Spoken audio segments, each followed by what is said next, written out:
Well, earlier in the program we heard from the Southern Response claimant Peter Glasson, who's on the 8th day of his hunger strike over his unsettled earthquake claim. Mr Glasson's refusing to eat until Southern Response sign an out-of-court settlement agreement. He told us one of the sticking points is his refusal to allow a team of 13 people from Southern Response to visit his home for what would be the 17th inspection. Former EQC Minister Gerry Brownlee is Mr Glasson's local MP. Mr Brownlee's repeatedly refused to be interviewed by John Campbell, but this afternoon he spoke to me about what he'd done to help his constituent. Look, I only became aware of Mr Glasson's difficulties when they received some publicity last week, and I haven't been able to make contact with him. I went past the site this morning to see if he was at his caravan, and he wasn't there. But I'd have to say I'm not sure what I can do. I'm not familiar at all with the details of his difficulties. I guess just from what you've heard, say you've seen some of the publicity about that, what do you think about his situation? Well, as I say, without knowing the full details, I'd really not want to comment on that. I think he has a pretty firmly held view about his expectations, and he's taking some pretty extreme steps to get people to look at that. But I'm not familiar with the details, and without that familiarity, I don't think it's appropriate to comment.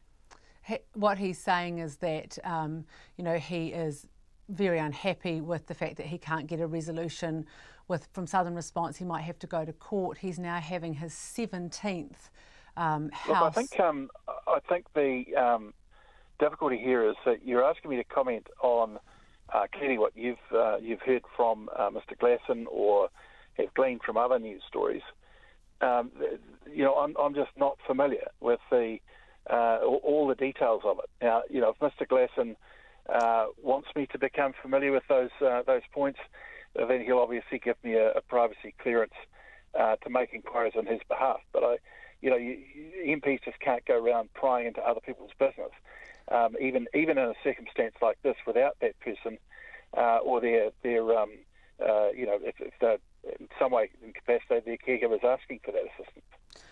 If he is actually able to reach a settlement, and he's told us that there are moves that he may be able to have a settlement with Southern Response shortly, this has implications, does it not, for all the other people seeking to settle? That would depend entirely on the basis on which the settlement is reached, but neither of us know exactly what those details are. Mr Brownlee, the current Minister, Megan Woods, has said at the weekend that the government's going to be topping up the Natural Disaster Fund within the next financial year. I wonder if you know how much was in that fund when the quake hit in 2010? There were two aspects to it. One is that the original Natural Disaster Fund, I think, had topped up close to $6 billion. That was accrued over the years from 1994, I think, and it was obvious that would be spent. But of course, there was always what is called a retention.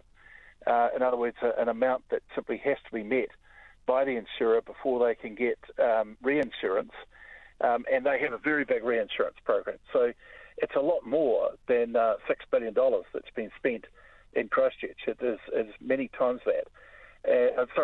Much more than that, I should say. And I'm a little bit perplexed by Megan Woods acting so surprised in this. It is that the Crown Guarantee has existed for EQC since its inception. It's not new. And it was always known that at some point it would likely be called. I'm actually very surprised that the reinsurance program they had was so strong that it's meant that it's only now in this latter stage that there is a possibility that some of the Crown Guarantee might be called.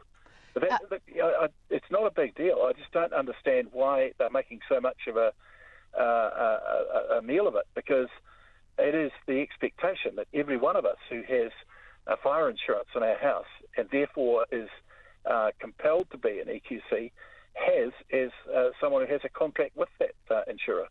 How much money was in that fund when your government handed it over to Ms Woods?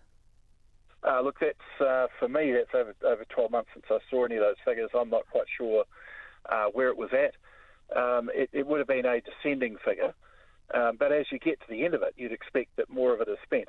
My understanding at the moment is that if there was a natural disaster to occur in New Zealand tomorrow that required EQC cover, then the retention, which is effectively the excess that EQC itself holds against its reinsurance contracts, is over 1.7 billion.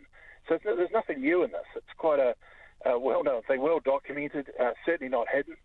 And I think, Megan Woods, with all due respect, is starting to look like a startled possum in the headlights. This is a difficult issue that has been difficult right from the outset. And ministers and governments just have to deal with this sort of thing in all its complexities, all its difficulties, and all the time it takes. Wringing your hands over, the prospect of there being a call on the Crown guarantee, it doesn't take us anywhere. And let's be clear too, Southern Response was set up because AMI, as it was, failed. And the huge liability that it had could not be met from its reserved funds or from its reinsurance. So that's going to cost the Crown over $1 billion as well. Should this not have been something that was started while you were still in government, sort of preparing, having a contingency in place, preparing for the fact that this natural disaster fund was imminent, the top-up was imminent? Of course, and that's absolutely and what did you do? Well, we maintained throughout that time the EQC were collecting their annual the amount we pay to EQC, the levies. We put those up. Didn't enjoy doing that, but we had to do that. We also ensured that EQC maintained a very strong reinsurance program through that period. And as it happens, the amount they spend has enabled more and more cover as it's progressed, and that's a good thing. And of course, we did bail out Southern Response. But in the end, if you've got a contract that says you are liable to deliver on aspects of that contract, you just have to do it. And, to say now, well, we didn't know this was coming, rubbish. It's been there for 7 years. And that was Gerry Brownlee there, who is the local MP of Peter Glasson and, of course, the former EQC Minister.